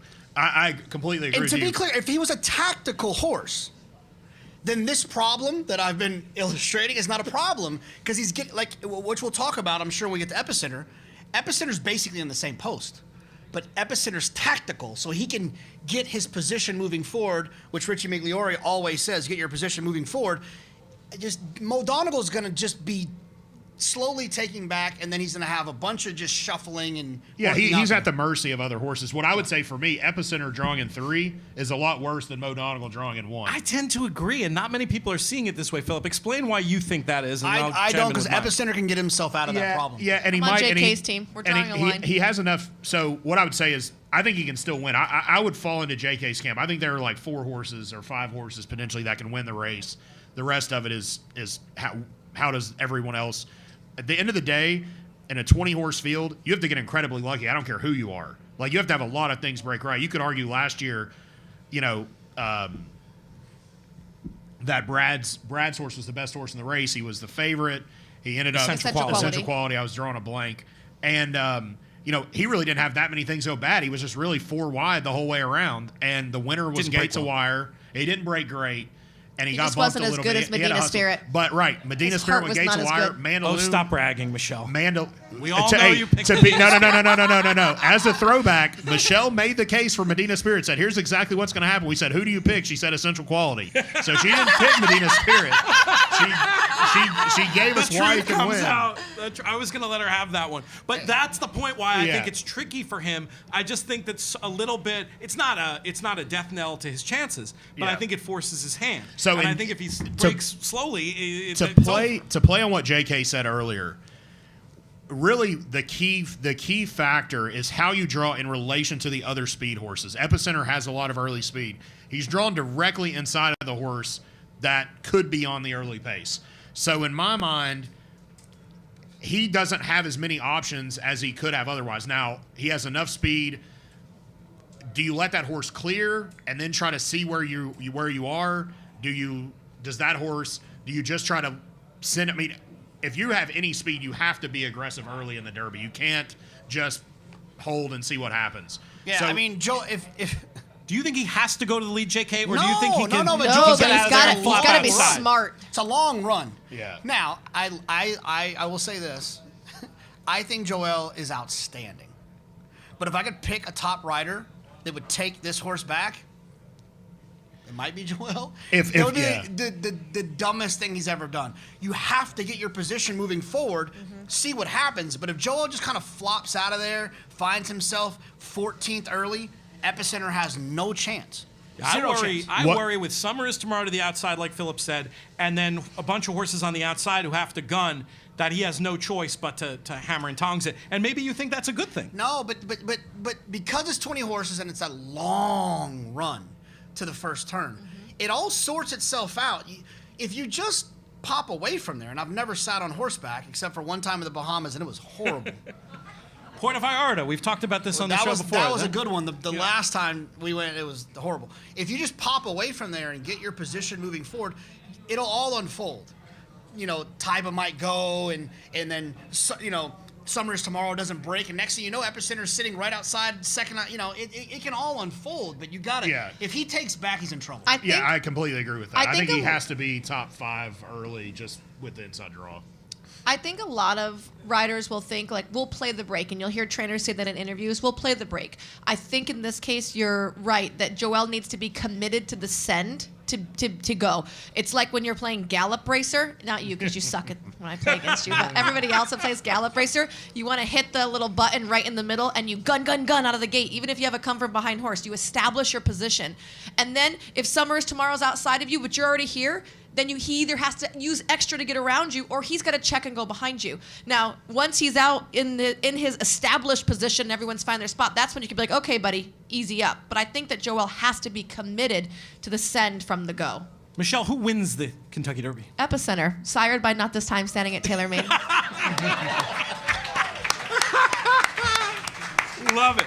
Are you fully committed? Do you have other horses? You know, these guys both say, "Oh, there's 4 that can win, etc., Yeah, no. etc." What? Give me your short list for the race. Okay, I do agree that there are other horses that can win. I'm on the Mo Donegal bandwagon, especially because I picked him in our fantasy horse racing, and I really need him to win a big race. I think that Charge It stands a good chance to be able to run really well if he can put things together. One of the better pedigrees in the race, that's for sure. Care about things like that. I also think Cyberknife can absolutely win this race. I have him in the futures at 50-1. Jonathan, are you okay? You looked a little green there for a second. No, I'm just gonna be honest. I did this a couple years ago when we did it. There's an owner that Yeah. He's not going to spend money with us, is he? Can't if not, root. say what you want. Can't root. I love Brad Cox, just to be fair. But I can't. Now, JK doesn't know how horses look when they work. He's self-professed that. He doesn't know how to look at a horse. I just want anyone that also feels that way to go back and watch Cyberworks' last work, 6 furlongs and 111 under a hold. That was a beautiful work. So if anyone wants to sound smart but you don't know what you're talking about, be like, oh, I loved Cyberworks' last work. You will sound like a genius because you will be 100% I was going to let it right. go the first if you just did it once with Cyberwork. Cyberknife. You Did I said say Cyberworks? Oh, twice. sorry. You know what? These Kentucky bourbon barrel ales are way more potent, apparently, than the champagne I normally drink. There you go. I have one complaint. There's no champagne. Who do we know Yellow around Hey, label come only, to please. Ascot. There's plenty of champagne. Yeah, exactly. We'll Oh get my you gosh, started. can I tell you an Ascot story real quick? Yeah. I was at Ascot and I was like, oh my gosh, what should I get? Oh, champagne, of course. And we went to the Tattinger booth and I was like, it's like $80. Why is it so much? I'm like, one champagne, please, thinking like I'm not going to be able to have fun today at all. And they gave me champagne in a bag, a whole bottle in a plastic bag with ice. I was like, this is what you get. Excellent. I like this place a whole lot more now. I'm surprised you're not a member at this point based on that. I'm taking a dim view of the Arkansas Derby as a race because it's slow as heck. So I felt like the Florida Derby, they came home really slow also. My thing with Cyberknife is I feel like we've always known he's got talent. He's just a naughty horse. His last 2 races, Al Gold told me that Brad changed the blinkers as well as the bit. Now, because I'm a stalker and I'm obsessed with bits, I have been taking pictures of him working in the mornings beforehand. I have all these pictures of like different bits that he's been wearing. And then today I went to Pinkston's to go and try to find the exact bit he was wearing to see like what kind of a difference that would make. This is a much better bit. This is actually You're solid. much sicker than I realized. I feel now. I tried to text Brad all this, and he was like, "What is wrong with you?" and didn't answer me about it. So I can't actually verify this. But looking at the bits, it does look like he's gone with this like straight mouth, square jaw, which is going to help keep his horse straight. And I think that's the key. This horse is just mentally needed to evolve to catch up with his physical abilities. I think he stands an absolute chance in here if he can mind his manners anywhere close to how he acts in the mornings. Solid contender for the win. Love to get him at 20-1. If you can find a bit that makes a horse run 15 points faster, I think we could go into business here, Michelle. Okay, this one right here is actually really cool too that I saw. No one uses this, but this is really neat. JK, you said 4 horses can win this race. You've identified Mo Donegal as one of them.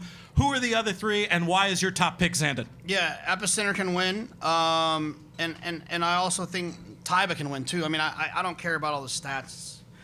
You know, they're only important until they're not important anymore. We saw that with Justify. But one of the fun things about Derby Week is all the workouts and all the work stuff. And there's a lot of people that don't know what they're talking about when they watch works. And there's people that do know. Did you give me a side eye there? Not No, not you. There's a lot of people that know and there's a lot of people that don't. One thing that I've paid attention to as I've become a fan of this game and been more involved is when they work well here, they run well. Especially, you know, because they're all good. They're all leading into this moment. I remember all of the great workouts I've heard about. Rachel Alexandra, Barbaro, Animal Kingdom, American Pharaoh. And they show up. Mandaloon was a horse like that. They show up, they work, and they work well, they run well. So I'll pause and then back up.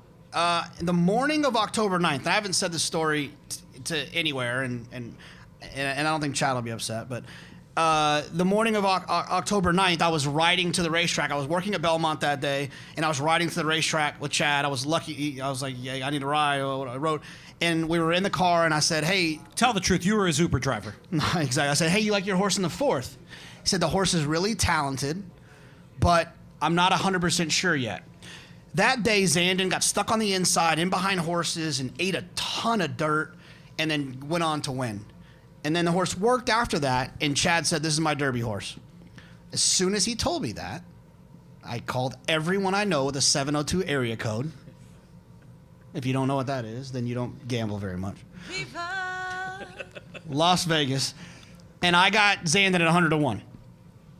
And I followed him, obviously, because I had that interest, that rooting interest of this Chad telling me that this is my Derby horse. Not saying he's going to win, just saying this is my Derby horse.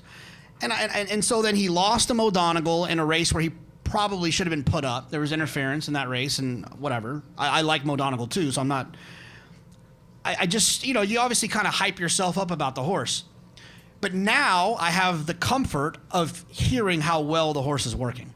And hearing it from people who I respect immensely saying that the horse is working well. Not Twitter telling me the horse looks amazing. The horse is working really, really well. And so I am very excited about watching the horse run. Can I tell you what I love about to those his four work? horses that I mentioned. I'll be alive to those four horses that I mentioned in the picks. We'll come back you know. and do a second on Taba, but go ahead, Michelle. I just want to tell you what I love about his work, since the way this horse works is so easy. And a lot of times when horses get out there, they want to work and they're aggressive and they don't listen or they do something bad. This horse, every time he works, goes out there, he is so kind. His rider goes, "Oh, a little faster," and he picks it up. And the rider goes, "Oh, slow down," and he slows it down. He has his ears twitching constantly. He is like controlled dynamite. Like sometimes there's like kids holding dynamite and you're like, "Oh no, that's bad." This is like a bomb guy, like fully trained, and this horse just knows what his job is. I love a professional horse. This horse just exudes professionalism in the mornings, and it makes him a real joy to watch. JK made the point about not caring about the stats about Taba. I agree, and I also think he is just going to get an absolutely ideal setup. This is a horse who is just so fast. He's not my key in the race, but I'll be using him everywhere. I'm a guy who looks at the world through the lens of speed figures. Taba's got them. I'm very curious, though, to see if Phillip or Michelle, either of you, has a dissenting opinion on this horse. I actually have a great story that's in kind to JK's story. I was in Saudi this year, and we were talking to Amr Zidane, who obviously owns Taiba, but he owned Medina Spirit from last year. And he goes, "Michelle, I'm going to win the Kentucky Derby this year." And I was like, "Oh, with who?" I couldn't think of any horse off the top of my head that he had. And he was like, his name, he hasn't run yet. His name is Taiba. And I'm like, "It is February. Your horse hasn't run, and you're telling me he's going to win the Kentucky Derby." Okay, so that's fine. I took it with a grain of salt, and the first thing I did when I got home was I pulled up all of his workouts, because he's been working since they spent $1.7 million on him a long time ago. We have like 100 workouts. And I thought to myself, someone has pulled the wool over your eyes, Amber. You have no idea what you're talking about. This horse is the worst workhorse. Like, there is not. So come debut day, even though I had this birdie in my ear saying this horse is going to be great. Oh, did I bet him? No. I'm like, that horse you can't even use. And he obviously ran off the screen. In between his maiden breaker and this Santa Anita Derby, he only worked twice. And it was not a good work again. I watched him work, and I'm like, "Oh, no, not again." And then he won again. And now he's worked one time. Oh, actually, he had a blowout today. So now, again, 2 times between the Santa Anita Derby and the Kentucky Derby. And like his last work on April, it was a bullet on paper that seems good. If you watch the work, you're like, "Oh, my gosh." Now, knowing him, it's fine, because he obviously runs better than he works. But I thought for sure someone was lying to him that he had the Derby winner. Now that I've seen him run, he might be right. Are you with or against, like, on your tickets? Or you haven't decided yet? It's the final answer show. You need to have a final answer. We can ask Phillip why you think you could call your lifeline. I'm going to use him. Okay. But I'm not going to, like, have him... Use, don't key. That's where I am, too. I still worry about this whole... the owner picked the spot in the Santa Anita Derby thing catching up to him. I mean, you've been around horses a long time, Phillip. What usually happens when the owner overrules the horseman? Yeah, we have a relationship with Amr, so I've talked to him many times. Did he tell you the same thing? Yeah, we had conversations with Frank before, like, he said, "Hey, my whole goal is to get to the Derby." And he said, "I can be more conservative and go in the Lexington, or, and I said, "Hey, if your whole goal is to get to the Derby, the only way you can get there is by going in the Santa Anita Derby," and he won a Grade 1. I think that's the other thing.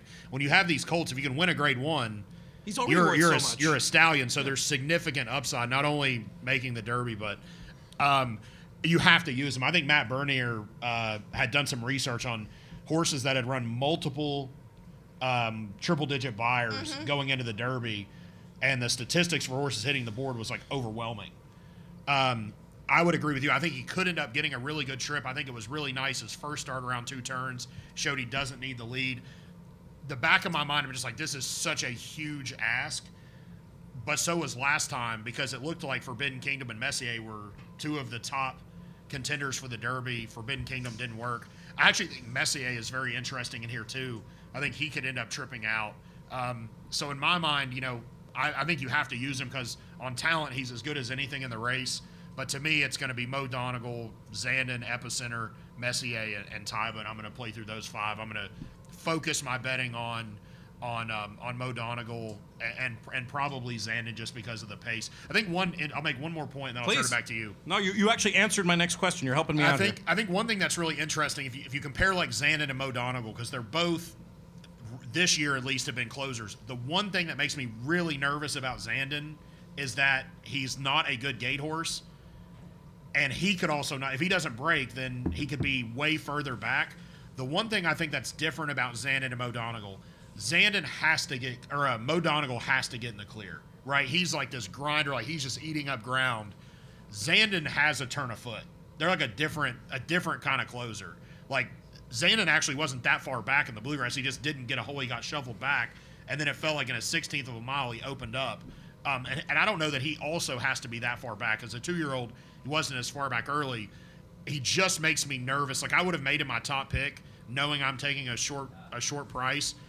If he didn't have issues in the gate, that just makes me nervous that he could be further back. And then I'm just thinking, hey, he's going to have to work his way through 15 horses just like Mo Donegal is.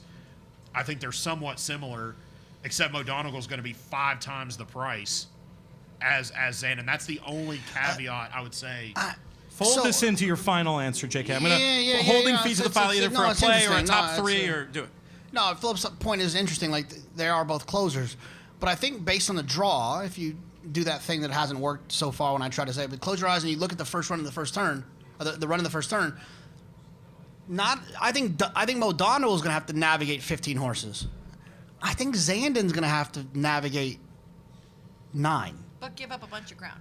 But if you have the good animal, then give up the ground instead of getting stopped. And that right? doesn't always matter at Churchill. Churchill's a weird track where you can sometimes be 4 wide, and it's the same as being around the rail. I can't really explain it to you, but we see that a lot around here where ground loss isn't really that big of a problem. So my final answer is obviously I'm rooting for Zandon for personal reasons, but I also think that I always, if anyone tells me, it's why I had Mandaloon last year. I didn't cash, but I had Mandaloon involved in my picks. If I hear from the people that I respect that they're working well at Churchill, they're in. I'm using them. And so obviously with my interest in Zandon, I'm rooting for Zandon. And I will be picking him and betting around him. And Chad's going to win one of these. Are you using the Japanese horse then? No. I know. We'll get let to you that. talk about him. He's coming up in the question. But I think final answer-ish, if it wasn't for my position on Zandon, I would be a Tyba guy. All right. Because I'm a speed figure. Person first and foremost. The horse is meant to improve.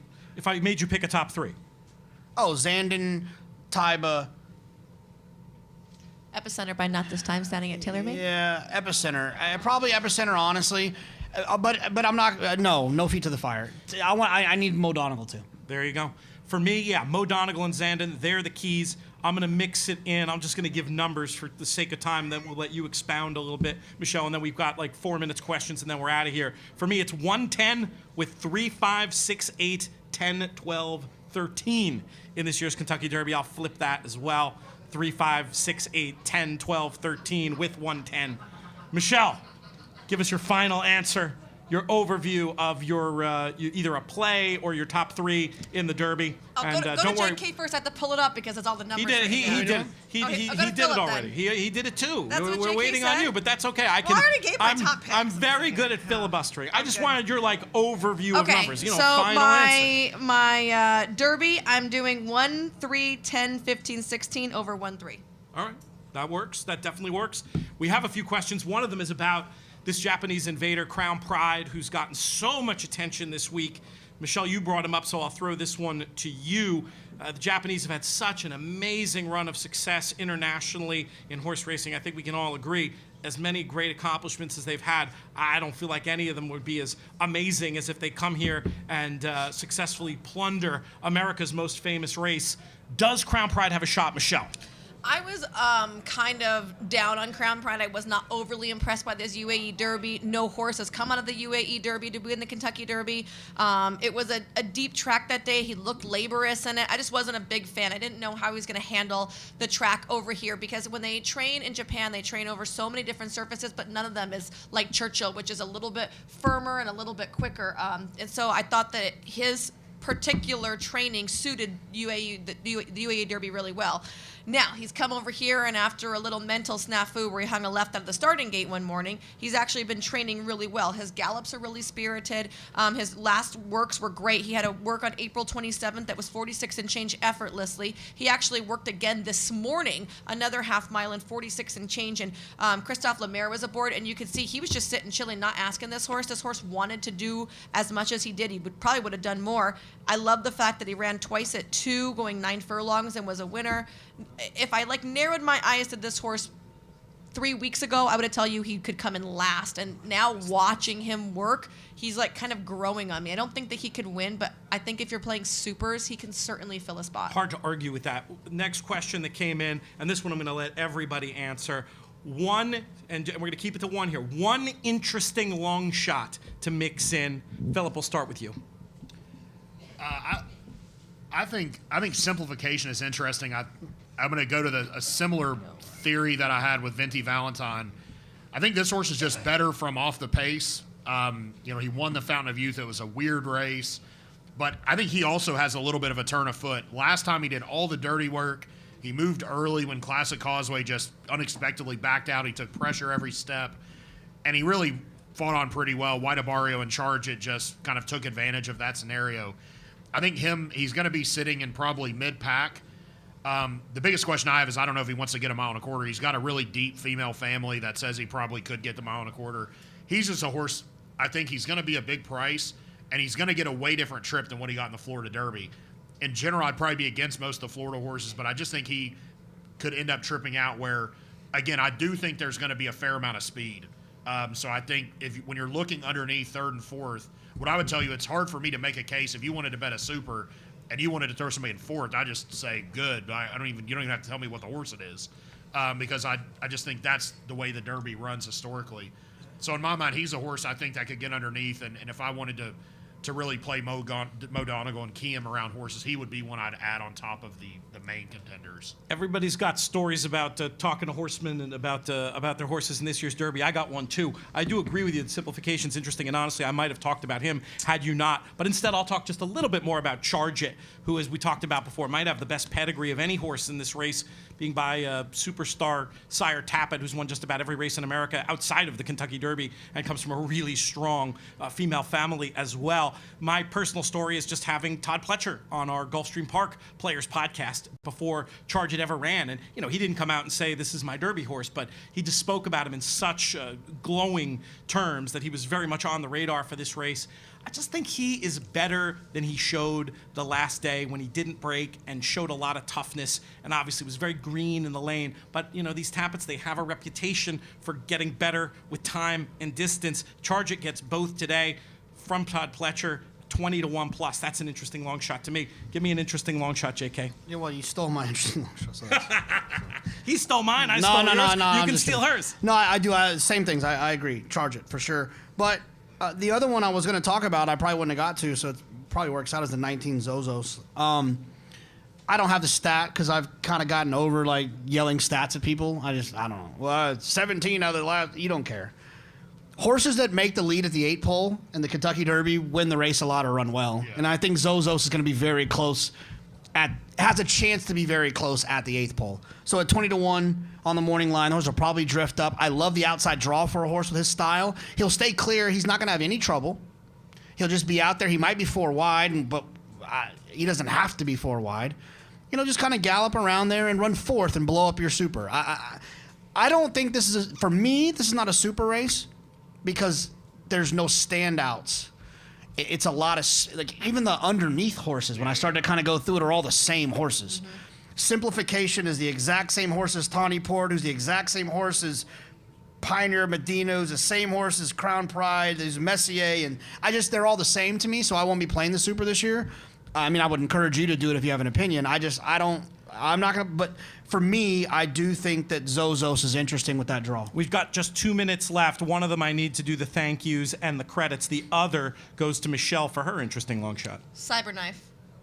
Yeah, he counts, and you already talked about him. So, yeah, that actually allows us to speed things along. Let me say one more thing. Oh, Phillip's got something for us. Again, just to reiterate, we didn't have enough time to get to it, but I think, like JK said, in these big, like, marathon weekends, right, you have 2 huge days on Friday and Saturday, you have to figure out what your budget is, and the last thing you want to do is feel like, man, the 2 horses I really liked won, and I got knocked out in the pick 5. I have nothing going. And the trap is being involved in too many races. You don't have an equal opinion in every race. And you're going to get more value on these big days like the Belmont, Derby, Breeders' Cup than you are any other time of the year. You have to make your strong opinions count. And I think even if your strong opinion was Zandon, it's like maybe you're keying him on top in a try, you're keying him in second in a try, you're keying him in third in a try, or whatever it is.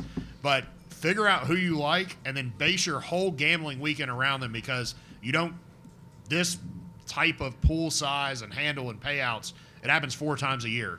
The last thing you want to do is feel like, man, I actually had pretty good opinions and I lost $500. And unfortunately, I can speak from personal experience. That's not fun. No, not fun at all. Next year, we do a whole betting strategies podcast for the Derby. I actually think it's a great topic, but we are out of time. That's going to do it for this edition of the In the Money Players podcast. Lots of thank yous, especially the team at Medallion and TaylorMade. Molly, who did such a great job putting this event together. Phillip, who is our rock star. Eric and the AV team, rocking and rolling over there. Producer Craig from afar. We appreciate you all very much. Our founding partners, Thoroughbred Retirement Foundation and 10 Strike Racing. We appreciate them too. This show has been a production of In the Money Media. Our business manager is Drew Coatney. Our chief creative officer is Jonathon Kinchen. I'm Peter Thomas Fornatale. May you win all your Kentucky Derby photos. It's boozing time.